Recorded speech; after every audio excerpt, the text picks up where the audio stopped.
All right, zip it. You can't even... Zip it. Zip. Look, all Ladies and gentlemen of the jury, exhibit A. Number 2, would you please back me up? Look, I'm Zippy Longstockings. I can't... When a problem comes along, you must zip it. Zip it good. Frau, would you please... Kisuhai pindawa, mitahioto. Subtitle, zip it. I'm just trying to... Zip. Would you like to have the suckle of my zipper? I want you...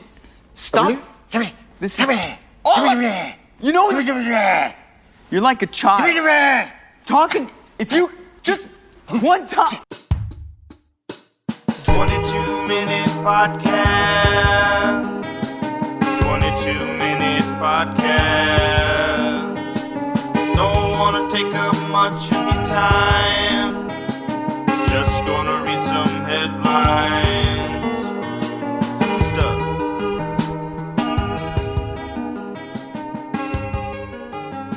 Welcome to the 22-minute podcast. My name is Wes Evertson. Today is Wednesday. Crevasse Day. Crevasse! That's where I'm sitting, right in that cut. That cute. Right in that crevasse. You know?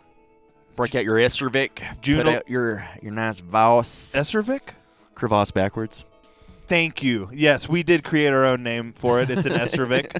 Because I still challenge James to look up and tell me that there's another name for it. Because I couldn't find one. Listen, James, I'm not going to lie. I also spent about a good 20 minutes trying to find anything. And Voss stand was it. Well, the flower stand, Voss stand, like you're kind of limited to what you put on the goddamn stand. It's just whatever a stand. you put on it is that stand. Yeah, it's unfortunate. I wish I'm going to tell y'all during this show what it's called. Can't wait. I appreciate it. My neck kind of hurts, so I'm gonna I would come back up. I'm gonna for quit sure. the bit. But it is Crevasse Day, and here I come. Okay, all right. Ooh, he came. Ooh, careful now. Can't cuss yet. It's got to be 5 minutes in, I think. We're not trying to monetize nothing. We got no viewers. I can't say come?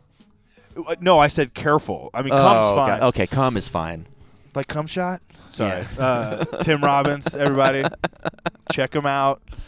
This is the late tour, so we can say whatever the hell we want. Like cum shot. Just his meekness. So good. His meekness, like he knows what he's doing. I'm like really disappointed that he didn't get more on SNL, but I'm also like happy that he was able to get Detroiters, and I think he should leave, and everything else that's come since then. It does show you, though, that, I guess sometimes, historically, over the last 50 years, Lorne, SNL, SNL. they've decided, to let some weirdness through and, really let that shine. But, I mean, the last time I feel like they really did that was Kyle Mooney's first couple seasons. Yeah. And even then, they kind of cut back on it because he's still there, is he not? No. No, okay. It's been a few years. Good for him. Yeah. I'm sorry, I stopped whenever they had Trump and Musk on. Yeah. Even because I don't know. It's just there's just a certain point where these people are too political. Yeah. I feel like I always thought Will Forte also had that same level of weird. And so I was excited to see that with with old Tim. Yeah, Timmy. Yeah, Will Forte's hilarious and he is weird. You nailed it. Yeah. He's both of those things. Yeah. All right. Oh, speaking of Tim's, man, on this day in history. Okay, well, on this day in the year, seriously, what a goddamn rabbit hole I could start screaming about right now. On this day in the year 2001, Timothy McVeigh is executed. Yay! The question we now have to pose to ourselves and to our fellow man and woman is 24 years later, how do you feel about it? Oh, sure. Because I feel the same that I would have felt back then. He's a domestic terrorist murderer, mass murderer. He's a terrorizer. He's a piece of shit. He's a terrorizer. Ultimately, it's someone like Timothy McVeigh who commits mass murder for political reasons, who, in my opinion, is just dumber, but no better than Hitler. Sure. Like Hitler was just, unfortunately, smart enough, clever enough, whatever, we don't need to have connotations. Right. He just was able to put a thought fucking together and sustain it long enough to convince other people and then to commit mass murder on a much heavier scale, which is horrifying, of course. I think McVeigh was a slightly better painter. Okay. Yeah, he could probably, maybe he liked doing self-portraits, We'll find a bunker one day full of beautiful, beautiful abstract work from Timothy McVeigh. But no, but Timothy McVeigh, if given the opportunity and if he had the wherewithal and he had the means and to facilitate mass murder on the scale that would be considered genocide, he would have done it. Yeah. You know? Yeah. He's no different. The political, again, I'm not going to scream about it, but Timothy McVeigh is now the middle, as far as where we are in history, of a story that started with shit like the Turner Diaries. Yeah. Really civil rights and people just getting all huffy and puffy and trying to instigate race war since this country's foundation. Yeah. So Timothy McVeigh is the result of a white supremacist country that pretends not to be. And I didn't yell, did I? No, you didn't. But I don't think I made anybody happy. No, it's okay, though. It's Crevasse Day, baby. I know, but I don't like living in a white supremacist country. Yeah, I don't either. Get your head out of your crevasse. Nailed Hey, it. nice. Okay. Great job. On this day in music history. What is this? Okay, Atmosphere name sounds familiar. On this day in the year 2002, Atmosphere's second studio album, God Loves Ugly, with the titular track, God Loves Ugly. I know Atmosphere's name. We've talked about Atmosphere before on the pod. Okay. And I think that's maybe why. I definitely think it's worth a listen for you, for sure. Okay. But this one, shout out to my boy Jarbo. This is his favorite record. Jarbs. Jarbs. His favorite record? Yeah. Okay, well then I'll definitely check it out. If it's somebody's favorite record, Give us a whirl, baby. yeah, you gotta. You That's know? true. Like I don't think anybody's actually coming to me or you or anybody. They're not out in the world going. You know what my favorite record is? Homegrown. Who was on? What are these flies? Get out of here, y'all. I hate it. Oh, you heard that we got video? You want to come in here and Weird. slop it What's up? the deal?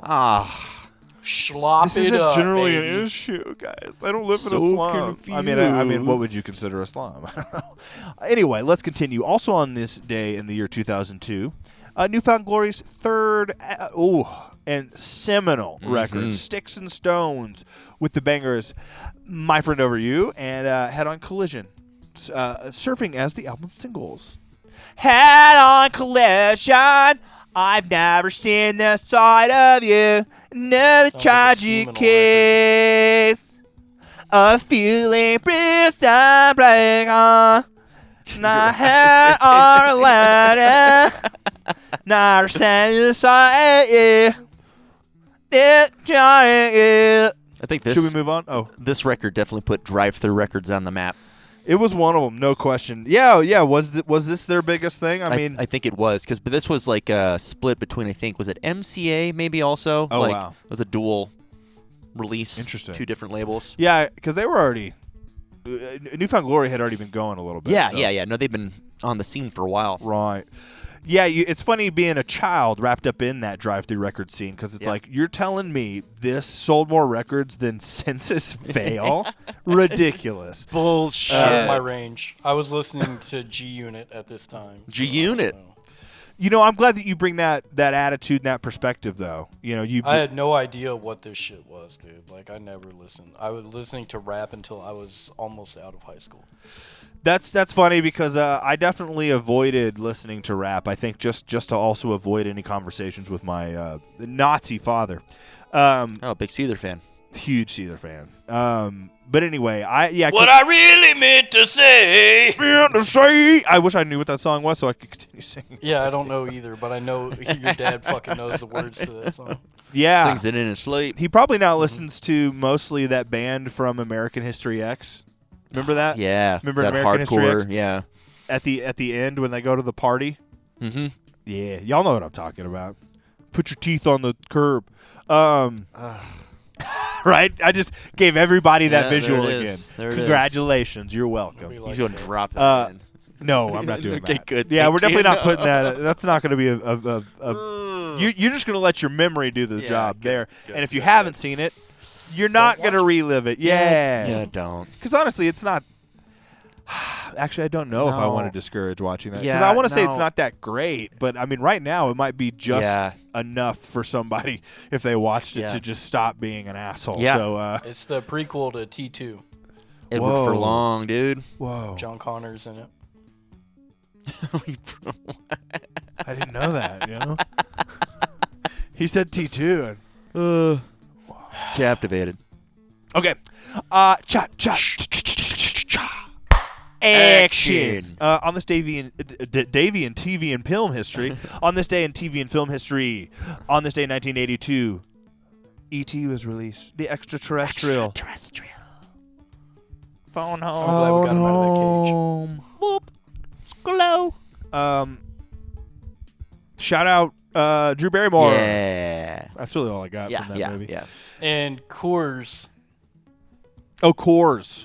I And think he drinks beers that are Coors. And Nice. and Reese's Reese's Pieces. Pieces. And also Pieces? wood paneling. No, I hate when people say it. Okay, I'm not gonna lie to you. Reese's Pieces. We were gonna get over it. Yeah. No, but it is definitely Reese's Pieces. I just see you backing into a parking spot, just chugging Reese's Pieces. you eating Reese's Pieces? You piece of shit! Can you imagine that? Can you imagine me walking through the parking lot and there's a guy backing into a Reese's parking Pieces. spot and he's It's kind of like pieces Just having a good he's Sunday. he's looking out his window like like looking back because he's doing the parking thing and he just kind of drops a few out. Hey, you dropped your Reese's Pieces there. Oh no, I got plenty of Reese's Pieces. Fuck you. Fuck you. Yeah, it's I knew it from the moment you backed pieces, in. not pieces. Yeah, the moment you stopped for some reason in the middle of the driveway here, no one else knows why. Oh, there's the lights. There's the lights. Better back my car up, because how am I supposed to know he's backing up? I'm too close to him. Now I got to give him room to back into this stupid spot. Taking everybody's time. Not you, Mike. I know. Okay, I'm done. Oh, I live it. I thought I'd yell at least once really loud this Yeah, week. we needed Okay. it. I hope Will's at work. I apologize, Will. Oh, sorry, buddy. William. I don't have a dedicated segment this week. I should bring it back of what William heard me scream from the basement. Can I think of one? No, I don't. I gotta write them down. I forget everything. I got a pen right here. I got a cactus. I love the cacti. Thanks. I need to write it next to the cactus. Maybe I'll get a picture of the cactus. I'll put it on the vid. Nice. All Big right. day for movies. I know. Yeah. Let's. Thank you, James. Getting us back on track. Released on this day in 1986. Shout out George Surratt. Sunday afternoon on the island of La Grande Jatte. I'm not saying that correct because I ain't firm. I ain't a frog. That's so racist. I should stop. I should Parisian revelry as Connor Oberst says. Let's celebrate. 1986, Ferris Bueller's Day Off was released. Yay. And if you didn't get the reference, the pointillist painting that they all look at the Chicago Institute of something art. Yeah. I don't know, I don't know what the place is called, bro. But yeah, they look at that painting, it gets closer and closer, and it's like, oh, it's the little dots. Yeah, that's what that. It's George Surratt. There's a whole musical about it. Do we have time? No, okay. I could put it on, but we don't have time. On this day in 1993, whoa! Wowzers! Are you whoa? Do y'all remember going to the movies and seeing Jurassic Park? Woo! No. I do remember seeing it at my aunt's house, though. That's the thing is, like, I do remember seeing this. Yeah. So that has to be like a first flash of a memory. Like That's one wild. of my first. Yeah. Because I had to be like 3 years Yeah. old, dog. So, yeah, but, I remember seeing The Lost World a lot. 97, dude. More vividly. Yeah. Yeah. Man, what a good time. My grandmother, just me and her in the movie theaters. It was like noon. Dope. I think there were like maybe 2 other people, but it was very empty. It was Yeah. very, very empty. It was awesome. She took me to a lot of movies. That's awesome. And then she'd take me bowling. You know what I mean? Fuck it. Back Yeah. when bowling was cheap. Yeah, exactly. Yeah, man. That's the thing is, I don't know if that's how you should raise a kid, but it sounds fun, right? Yeah. Because that's all I ever want to do, by the way, is I just want to wake up and kind of meander, maybe watch a movie, and then go bowling. Go bowling. I'll play pickleball with Yeah. you. Same Yeah. thing. Yeah. Same. Yeah.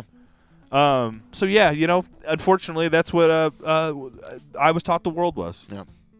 Just like feeling good and treating Yeah. people What a beautiful all right, fucking world, man. and then having like a hot dog. I fucking love hot dogs so much. I'm actually really excited about going to that baseball game tomorrow.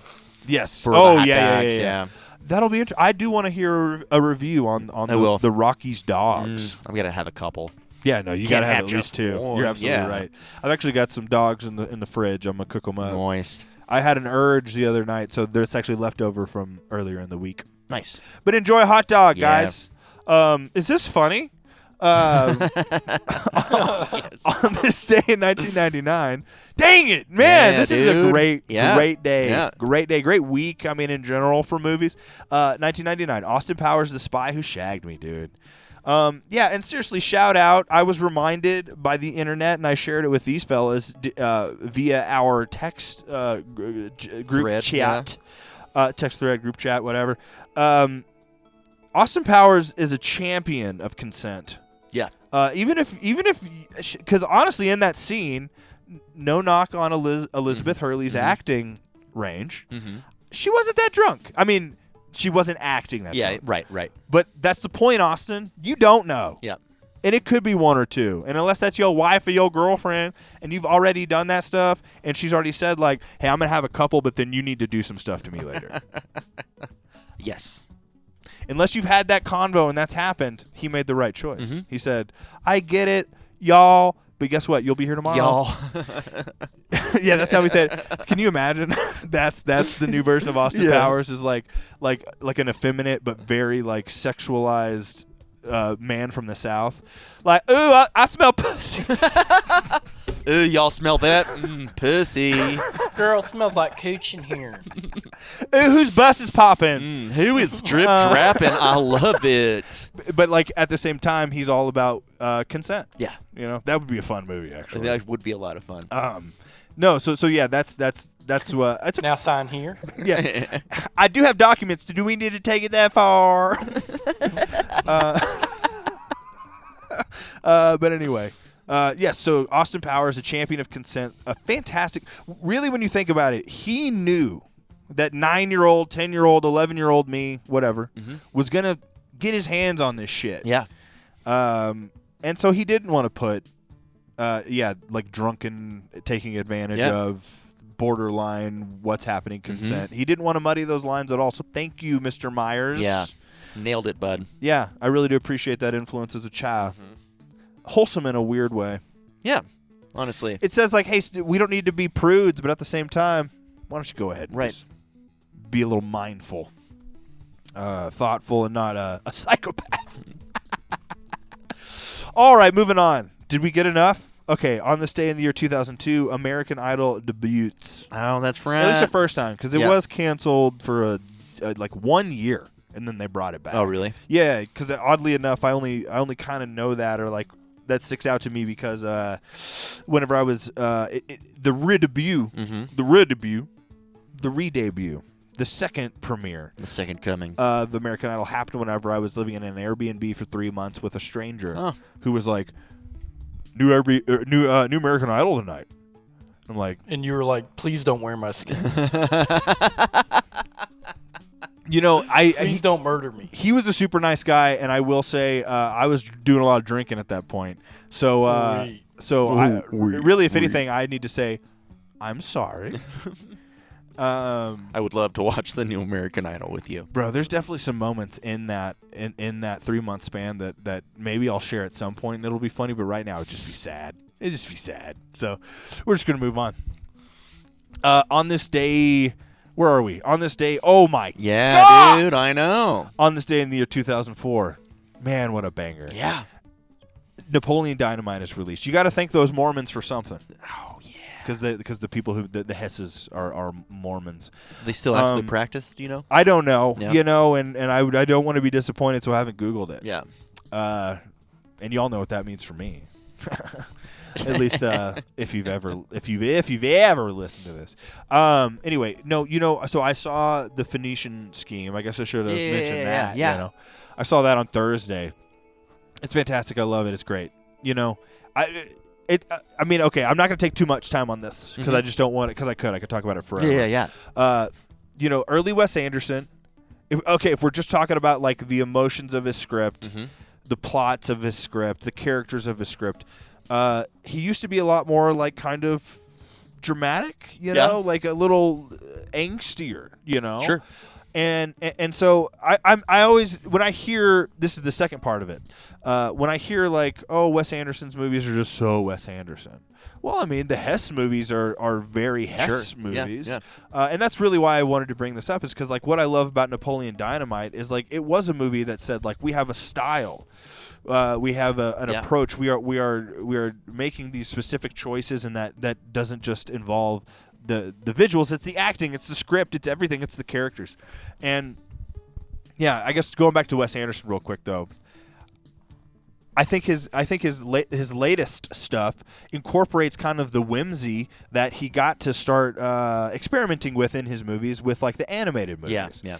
And he uses a lot of miniatures still, even in his live action Which is cool. stuff. Yeah, it's awesome. But I'm just saying, like, I think he's gotten to the point where he's not an angsty kid. He's not even an angsty 20-year-old. He's not an angsty 30-year-old. He's married. He has a child. You know what I mean? He's in his 50s. He's very comfortable. He lives in France. So he's making fun movies with his style. I just don't understand the criticism of like, oh, it's too Wes Anderson. But at the same time, I don't understand like if people criticize like, are the movies not serious enough or something? I mean, they dip into. There are moments of sincerity and emotion. It's just not played in a way that I think people find natural. But it's a stylized movie, and that's what the Hess brothers do. That's what the Napoleon Dynamite was, and I love it. Even now, going back and rewatching it, it's so much fun. Just because everything is a choice, the music is perfect for it, everything.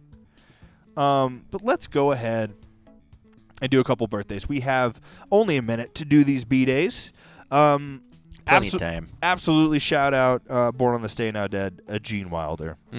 Willy Wonka himself, love him to death. That's definitely a Thanksgiving tradition for me. Yeah, no, for sure. I always watch the old Willy Wonka because they used to run it as like a marathon on Thanksgiving on like TNT or something. Yeah, TBS. I don't know. Who knows? Well, speaking of Wes Anderson, we also have to say Born on This Day Now Dead, Jacques Cousteau, inspiration for Life Aquatic. Oh, cool. Oh, right. Yeah, I forgot about that. Yeah. I actually, that's the one I was planning on watching tonight. If I have nice, time. nice. I don't know. May I just interject for one moment? Yes. I have something here that I'd like to bring to your attention, Wes. Okay, let's take the time. Okay. So a plinth, Plinth, a heavy base supporting a statue or vase. Plinth. Suck my balls. Suck my balls. You're going to have to send me a link. I texted it to you. Ooh, turning 80, Adrian Bourbeau. Just, I'm going to need you to stay calm, so you're going to have to look that up.